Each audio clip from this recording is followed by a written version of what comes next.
Yes. Thank you so much for a wonderful, wonderful film. I loved it, and I lived through that in a variety of jobs that I had. And I have to say, I spent many of those years being very demoralized to see what was happening, and I really appreciate you finding some silver linings to some of the clouds. And thanks so much both to the filmmakers and to Mr. Topolski for your courage in seeing this project through.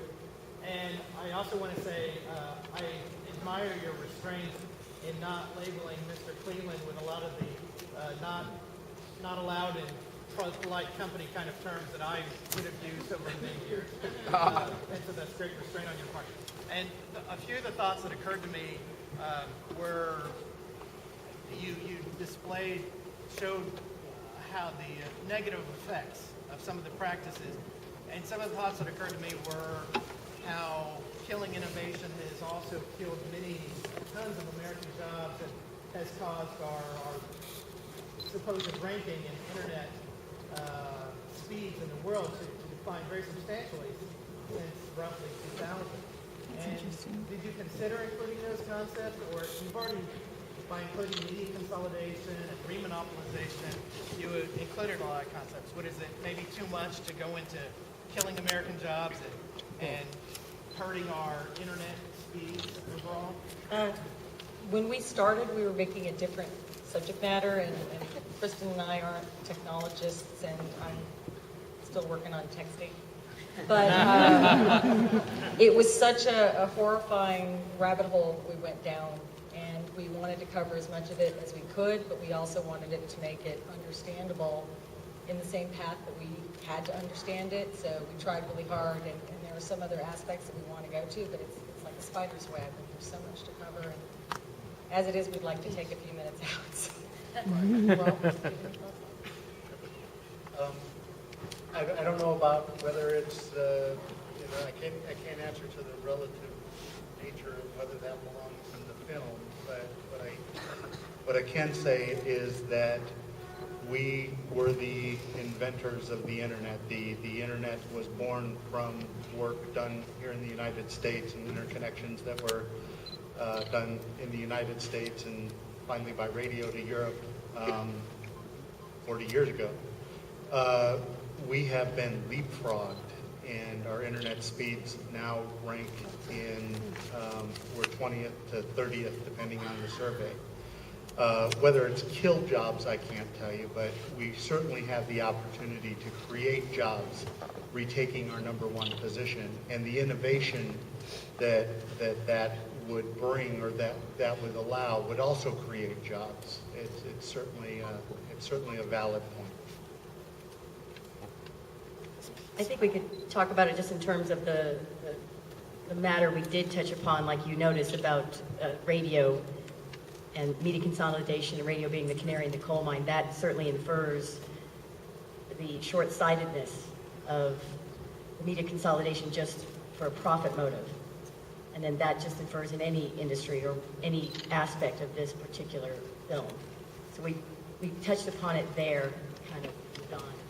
But yeah, I mean, there's just so much to cover in something like this. Any more questions?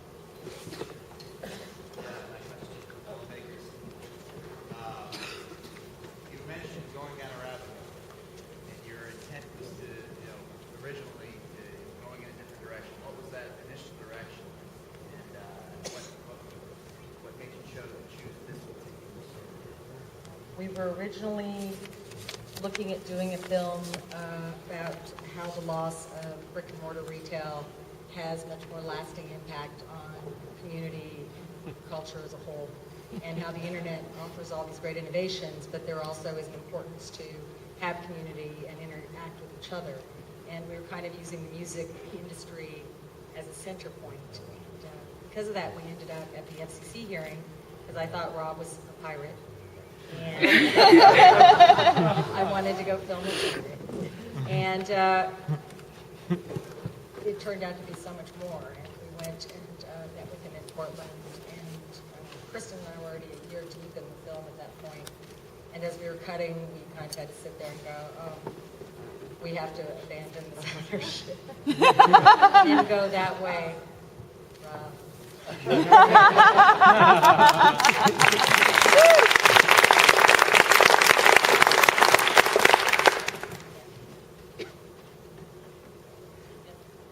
As somebody that worked for a small local ISP for 10 years and taught the same people that you guys are fighting, I really appreciate this film.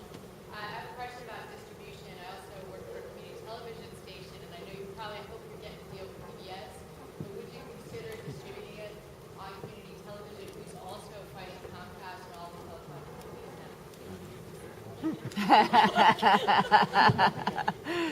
We're still contemplating all of our options.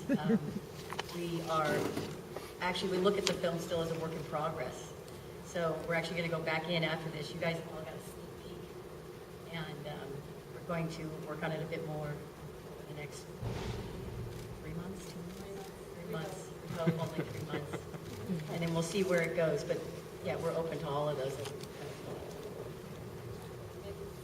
The idea is to get as many people to see it as possible. It's just such a dilemma, but we're still cutting, so I hope everybody gives us feedback.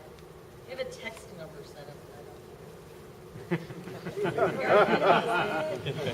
know. What is it, Erica? I